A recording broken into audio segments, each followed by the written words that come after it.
Tiap malam mau tidur mandangin, gila kerennya mobilnya. Mesti punya nih nanti satu saat.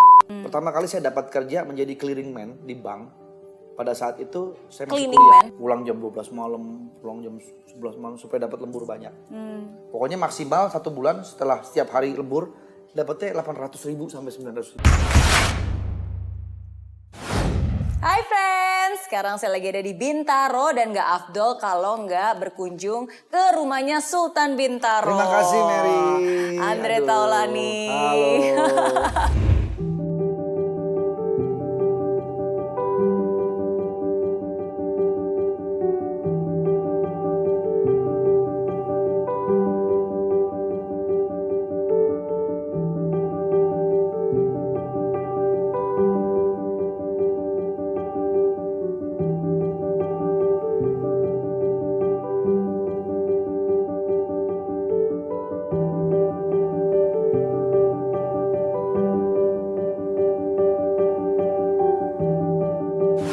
Akhirnya mampir juga ke sini. Iya. Ya, karena saya udah bilang Mbak Mary Riana mau datang ke Bintaro, tolong semua jalanan di clear. Saya bilang. Oh gitu ya, pantesan tadi nggak ada mobil sini. Sepi kan? Sepi, banget. sepi. Itu aku yang nyuruh. Gitu ya, luar biasa. Oke, tapi ini keren banget loh. Ini garasinya khusus dibangun Ya. dan dikasih nama Papa Lova. Papa Lova. Oke, kenapa Karena nama? anak saya yang kecil namanya Lova. Oke. Makanya namanya Papa Lova. Jadi namanya Papa Kalau anak Lova. saya namanya Mary, Papa Mary. Papa Mary. Kalau namanya Jack jadi Papa Jack. Papa Jack. Oh iya itu brand lain ya. Brand lain endorse bayar. Oke. Nah, tapi ini kan keren banget ya. Sultan Bintaro, rumah mewah ada di depan, itu berlapis emas katanya. Terus garasi sebesar ini yang udah kayak showroom mobil. Dalamnya pun wow ber-MM. Iya nggak? Jadi apakah ini yang dibayangkan seorang Andre Taulani ketika waktu masih kecil? Iya, betul. Jadi ini salah satu impian saya, punya cave sendiri. Pengen punya tempat buat menyimpan koleksi-koleksi. Di atas ada lantai 2 ada studio. Oke. Studio rekaman dan studio latihan, studio musik. Jadi biar saya udah nggak bermusik lagi, tapi alat-alat tetap ada. Masih main keyboard. Masih, semua masih main. Masih nyanyi. Anak-anak saya sekarang udah mulai remaja, udah mulai ngerti musik ya, sebagai fasilitas mereka juga latihan musik. Oke. Jadi ini tempat di mana saya nyimpen barang-barang yang saya suka untuk dinikmati dan tentu saja untuk bisa dimanfaatkan gitu. Ini impian juga, Mer. Impian dari kecil ya. Betul. Dan maksudnya kalau saya lihat sih dari kecil katanya udah memajang poster mobil BMW Iya. E30. E30, betul. Di kamar saya tuh SMA, saya udah pasang foto-foto mobil BMW E30. Nggak tahu, saya suka banget sama mobil itu. Dan pada waktu itu berucap dan juga semacam kayak niat. Suatu saat gua harus punya mobil ini. Itu saya ucapkan betul. Tiap malam mau tidur mandangin, gila kerennya mobilnya. Mesti punya nih nanti satu saat. Gitu. Iya. Jadi Belajar dari termotivasi mana terus. hal itu kan? Kalau di dunia motivasi kan itu namanya law of attraction ya. Jadi apa yang kita pikirkan, apa yang kita afirmasikan, apa yang kita bayangkan itu bisa menjadi kenyataan kalau kita yakin. Percaya nggak itu? Percaya, saya percaya saya banget. juga percaya gitu. Ya artinya terbukti gitu ya. Makanya kenapa pada saat itu orang berhayal boleh banget. Karena buat saya berhayal itu bukan berarti kayak mimpi lo, baper lo atau misal halu lah. Enggak. Tapi berhayal itu adalah memotivasi kita sih untuk bisa mendapatkan sesuatu itu yang kita mau gitu. Betul. Ya, Apa yang diucapkan waktu itu terpacu berarti? kan jadinya kita kan untuk bekerja mendapatkan itu kan. Iya. Gitu. Apa yang diucapkan waktu itu berarti? Iya, saya harus punya mobil ini satu saat gitu. Tapi belum tahu caranya gimana dapetinnya. Pokoknya pasti gue punya. Oke. Nah, dengan mengucap gitu akhirnya termotivasi, berjalan, proses hidup berjalan. Ya udah, saya bekerja di bank, saya lalui semua tuh, saya ngeband sampai akhirnya bisa rekaman, terus sukses, terus albumnya meledak, punya uang, beli deh mobil itu.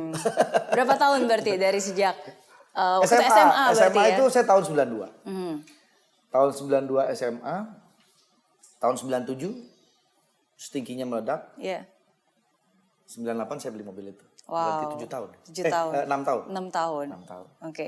Aku mau ngasih lihat foto untuk Mas Andre. Apa nih? Apa nih? Oke, ini dia fotonya. Bentar. Apa nih? Tada!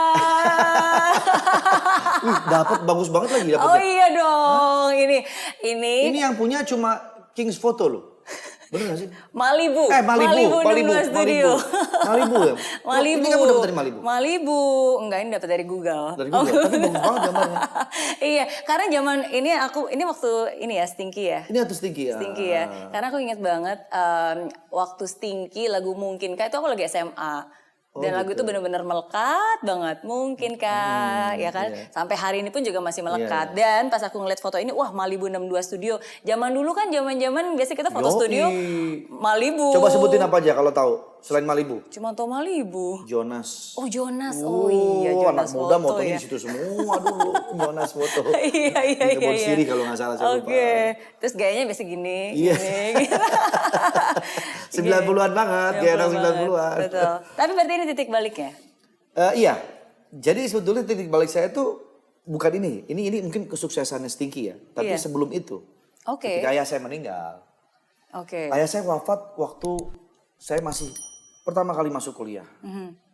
Dan ya tidak meninggalkan warisan apa-apa. Karena kami keluarga sederhana. Ayah saya juga pekerja biasa, ibu saya sales asuransi. Jadi pendapatan sebulan hanya pas-pasan aja untuk kebutuhan sehari-hari. Iya. Gitu.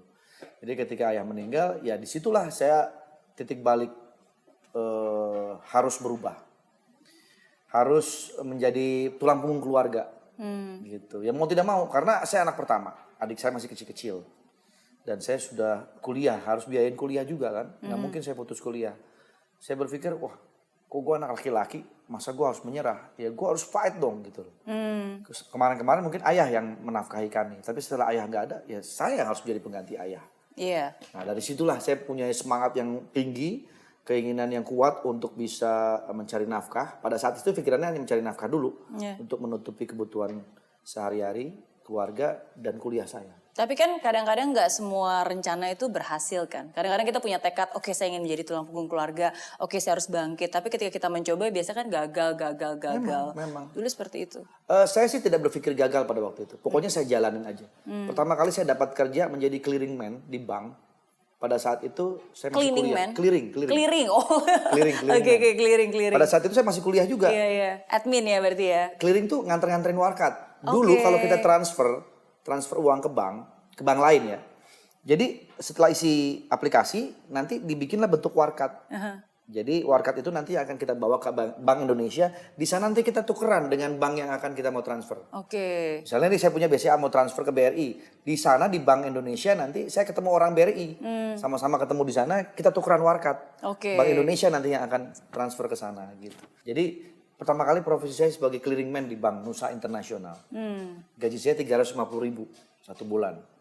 Dan untuk mencukupi supaya ada lebihan saya lembur setiap hari. Pulang jam 12 malam, pulang jam 11 malam supaya dapat lembur banyak.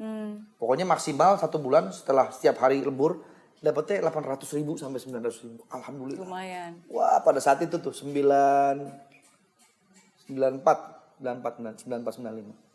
Gitu. Oke, nggak merasa bahwa kan anak muda biasanya teman-teman yang lain ngajak jalan-jalan, hangout. Oh saya nggak ada hangout. Pagi saya kerja. Nih kalau boleh cerita nih. Pagi kerja, pulang sore jam 5. Selesai pulang. Kalau memang saya nggak ada kuliah malam, saya lembur. Tapi kalau lagi pada saat ada kuliah malam, saya lanjut kuliah malam.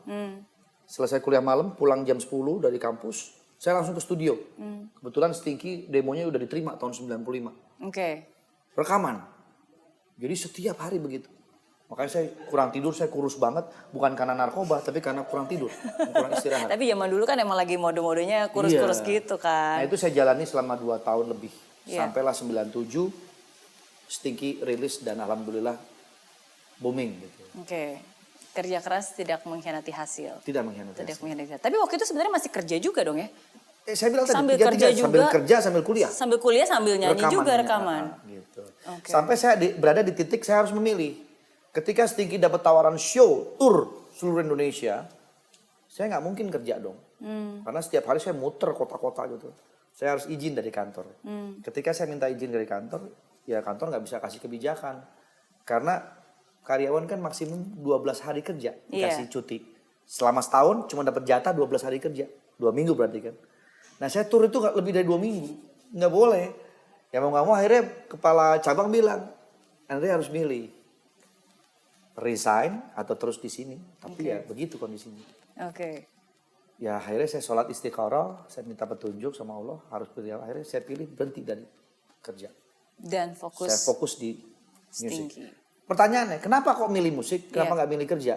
Udah jelas-jelas kerja tiap bulan dapat penghasilan. Berarti apakah pilihan yang sulit juga ketika waktu itu memutuskan untuk meninggalkan Stinky?